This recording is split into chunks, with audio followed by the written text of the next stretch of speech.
யாருக்காகவும் நம்மளை மாத்திக்க கூடாதுடா. உண்மையிலே நம்மளா இருக்கணும். சும்மா அவங்க அதை சொல்றாங்க, இவங்க எதை சொல்றாங்க, அவங்களுக்காக நம்ம இதை பண்ணுவோம், இவங்களுக்காக நம்ம இதை பண்ணுவோம் அப்படின்னா நமக்காக நம்ம என்னதான் பண்ணுவோம் அந்த வாழ்க்கையில.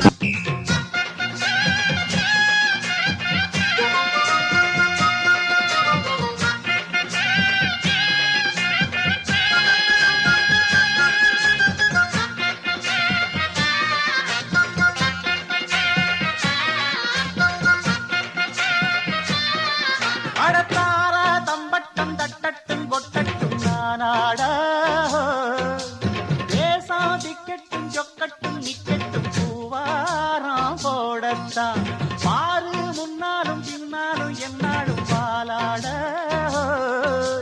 யாரும் வம்புக்கும் தும்புக்கும் எங்கிட்ட வாராம ஓடத்தான் வட பொக்கிரி ஆளுதான் மோதினா சூழுதான் நாம் பாஞ்சாட